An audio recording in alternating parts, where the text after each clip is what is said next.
मित्रांनो, सुख म्हणजे नक्की काय असतं या मालिकेच्या आजच्या भागामध्ये उदय बाहेर जाण्यासाठी निघतो. तेव्हा जयदीप उदयला गाडी रेडी आहे, आता डायरेक्ट मुंबई एअरपोर्टला जा असं सांगतो. तेव्हा उदय 8:30ची फ्लाईट आहे, म्हणजे डायरेक्ट एअरपोर्टला जावं लागेल असं बोलतो. तेव्हा देवकी विमानतळ असं म्हणत दादांकडे विनोदाने पाहते. तेव्हा मल्हार आता कामाकडे लक्ष दे असं उदयला सांगतो. तेव्हा दादा देवकीला उदयचं औक्षण करा म्हणून सांगतात. तेव्हा देवकी शालिनी उदयला ओवाळतात आणि अम्मा मानसीला पण औक्षण करण्यासाठी सांगतात. तेव्हा दादा अम्मा मिळून 4 जणी झाल्या की किमान 5 जणींनी तरी ओवाळा असं मध्येच बोलतात. तर तेव्हा जयदीप माईंना बोलावू का असं विचारतो, तर दादा लगेच नकार देतात. तेव्हा अम्मा मानसीला तुझ्या आईला बोलव की असं सांगते. तर शालिनीमध्येच अम्माला त्याची काहीही गरज नाही, 5वी मस्त तयार होऊन येत आहे असं सांगते. तर तेवढ्यात गौरी आपल्या पूर्वीच्या वेशात तिथे येते. तर गौरीला पाहून सर्वांना मोठा धक्काच बसतो. तेव्हा मानसी शालिनीकडे पाहते व हे काय नवीन म्हणून विचारते. तेव्हा शालिनी इशारा करत मानसीला शांत राहण्यासाठी सांगते. तेव्हा गौरी मानसीकडून ओवाळणीचं ताट घेते व उदयचं औक्षण करते. सर्वजण ते पाहून खुश होतात. तेव्हा देवकी शालिनीला सेम टू सेम ही गौरीच दिसत आहे बरं का असं सांगते. तर शालिनी खुश होते. तेव्हा दादा उदयला जयदीपरावांच्या विश्वासाला जागा, चांगली कामं करा म्हणून सांगतात. तेव्हा उदय लगेच होकार देतो व मॅडहेड येतो बरं का असं देवकीला बोलतो व सर्वांच्या समोर किस घेतो. तेव्हा ते पाहून सर्वजण हसतात. त्यानंतर उदय लगेच तिथून निघून जातो. तर गौरी पण जाऊ लागते. तेव्हा शालिनी गौरीला इशारा करत दादांच्या पाया पडण्यासाठी सांगते. तेव्हा गौरी दादांच्या पाया पडू लागते. तेव्हा ते पाहून दादा गौरीला तुम्हाला सगळे पूर्वीसारखे आठवायला लागले का, हे कसे झाले असं आश्चर्यानेच विचारतात. तेव्हा गौरी ऐ पांढरी पाल असं शालिनीकडे पाहत मोठ्याने ओरडते व सोफ्यावर दबंग स्टाईलमध्ये बसून मी कसली भारी ॲक्टिंग केली ना, हे विमानतळ, हे चिकन्या तुम्ही गंडलात ना असं गौरी विचारते. तेव्हा दादा शालिनीला हे काय चाललं ते विचारतात. तेव्हा शालिनी दादांना मी हिला सेम टू सेम गौरी बनवले, जेव्हा माई हिला पाहतील तेव्हा त्यामुळे त्या लवकर पूर्वीसारख्या बऱ्या होतील असं सांगते. तेव्हा ते ऐकून दादा शालिनीला आज पहिल्यांदा तुम्ही चांगलं काम करत आहात म्हणून सांगतात व लगेच तिथून निघून जातात. तेव्हा शालिनी स्वतःशीच यात चांगले कुणाचे होणार आणि चांगभलं कुणाचं होणार ते लवकरच कळेल असं बोलत मोठ्याने हसते. तेव्हा गौरी शालिनीवर भडकत कसला विचार करायलीस असा प्रश्न करते. तेव्हा शालिनी गौरीला तू कसली भारी ॲक्टिंग केलीस म्हणून सांगते. तर गौरी खूपच वैतागते. त्यानंतर जयदीप शेखरला तुम्ही उदयच्या कायम टचमध्ये राहा असं सांगतो. तेव्हा मी नक्कीच त्यांना गाईड करतो, तुम्ही त्यांना संधी देऊन खूप छान काम केलेत, आता आमच्या गौराबाईंना कधी संधी द्याल असं शेखर जयदीपला विचारतो. तेव्हा जयदीप ती गौराबाई टू आज आपल्या गौरीचे सोंग घेऊन आली होती, एका क्षणाला मला तिच्यामध्ये खऱ्या गौरीचाच भास झाला असं शेखरला सांगतो. तेव्हा ते ऐकून शेखर जयदीपला तेच तर आम्ही तुम्हाला सांगत आहोत असं बोलतो. तेव्हा जयदीप तो आपला भास आहे, आपल्या खऱ्या गौरीचा शोध आपल्याला थांबवायचा नाही असं शेखरला सांगतो. तेव्हा पोलीस अख्ख्या महाराष्ट्रात गौराबाईंचा शोध घेत आहे असं शेखर बोलतो. ते ऐकून जयदीप खुश होतो. तर दुसरीकडे देवकी शालिनीला चेअर्स करत आज मी तुम्हाला बाहेर पार्टीसाठी जेवायला नेणार असं सांगते. तेव्हा ते ऐकून शालिनी देवकीला काय झालं, कशाबद्दल असा प्रश्न करते.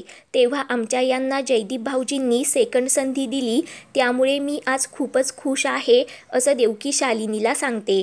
तेव्हा शालिनी देवकीला जास्त हरपून जाऊ नकोस, अजून काम सुरू झाले नाही, त्या जयदीपचं काही खरं नाही, मी इथे अख्खी कंपनी ताब्यात घेण्याचा डाव करत आहे आणि तू त्या सेल्समनसारख्या नोकरीने इतकी खुश होत आहे असं म्हणत भडकते. तेव्हा देवकी शालिनीला ते कष्टाने कमवणार आहेत, घरात बसून दंड बैठका मारण्यापेक्षा ते बरंच आहे ना असं आडवं बोलते. तेव्हा शालिनी देवकीला त्या गौरीला कामाला लावू चल, आपल्याला तिच्या मागावर राहायचे आहे ना असं सांगते. तर दोघीही लगेच तिथून निघून जातात. तर इकडे गौरी अम्माकडे येते. तेव्हा अम्मा माईंसाठी पेज बनवत असते. तेव्हा गौरी अम्माला हंबाती गौरी कशी होती ग, तुझे व तिचे जमायचे का असा प्रश्न विचारते. विचारते तेव्हा अम्मा ती लाखात एक असते, ती या घराची आत्मा होती असं गौरीला सांगते. तर तेवढ्यात शालिनी व देवकी तिथे येतात. तेव्हा शालिनी गौरीला मी तुला गौरी कसे बोलायची ते शिकवते असं सांगते आणि त्यानंतर शालिनी गौरीसारखे देवकीला पाणी मागते. तर देवकी शालिनीवर खूपच भडकते. तेव्हा देवकी शालिनीला मोठ्याने बोलण्याचा चान्स मारून घेते. तर शालिनी नाईलाजाने निमूटपणे ऐकून घेते. तेव्हा गौरी शालिनीला मी ऐकून घेतले नसते, तोंड फोडले असते असं सांगते. तेव्हा शालिनी गौरीला आमची गौरी तोंड फोडत नसते, तोंड पाडत असते असा डायलॉग देत सांगते. त्यानंतर शालिनी तिला गौरीसारखं बोलून दाखवते. तेव्हा आता मी तुला गौरीसारखं चालून दाखवते असं शालिनी गौरीला सांगते व आमची गौरी तुझ्यासारखे तोंड वर करून चालत नव्हती, आमची गौरी म्हणजे खाली मुंडी आणि पाताळधुंडी अशी होती म्हणून सांगते. तर गौरीला शालिनीचा खूपच राग येतो. तेव्हा शालिनी तिला चालून दाखवते. तर गौरी शालिनीला मी वेणी घातलेली चालेल का असं विचारते. तेव्हा शालिनी गौरीला आमची गौरी देवी असते म्हणून ती केस मोकळे सोडते असं सांगते. तर तेवढ्यात अम्मा माईंसाठी पेज घेऊन जाऊ लागते. तेव्हा शालिनी अम्माला ही गौरी माईंसाठी पेज घेऊन जाईल असं सांगते व गौरीला काय बोलायचे त्याची ट्रेनिंग देते. त्यानंतर गौरी पेज घेऊन जाते व माईंचा दरवाजा वाजवते. तेव्हा दादा दरवाजा उघडतात. तेव्हा दादा गौरीला तुम्ही जे करायचे ते मनापासून आमच्या गौराबाईसारखे करा असं म्हणत लगेच तिथून बाहेर जातात. तर देवकी शालिनीला इथे काही मजा येत नाही, तिकडे चला की तिकडे जाऊन बघूयात असं बोलते. तर समोर दादांना पाहून टकल्यावरून डायलॉग देतात. तेव्हा दादांना खूपच वाईट वाटतं. तर दुसरीकडे गौरी माईंकडे पाहून खूपच खुश होते.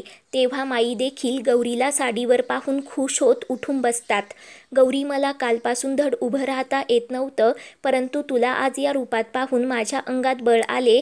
तू अशी गौरी बनून का आलीस असं माई गौरीला विचारतात. तेव्हा गौरी माईंना सर्व काही सांगते.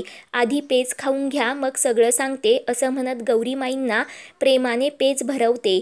त्यानंतर गौरी माईंना तुम्हाला चक्कर कशी आली असा प्रश्न करते. तेव्हा माई गौरीला माझ्या पायाखालची जमीनच सरकली, तुला मनावर दगड ठेवून ऐकावे लागेल असं सांगतात. तेव्हा गौरी माईंना मी जे काही भोगलंय त्यानंतर मी काहीही बघितलं ऐकलं तर मला काहीच होणार नाही, कारण माझ्या मनाचाच दगड झाला आहे असं सांगते. तेव्हा माई गौरीला तू मला काल सांगितले होते की जयदीप मानसीच्या खोलीत गेला होता, तिकडे जयदीप व मानसी सुगंधीच्या जोडीने पाया पडले असं सांगतात. ते ऐकून गौरीलाही मोठा धक्का बसतो.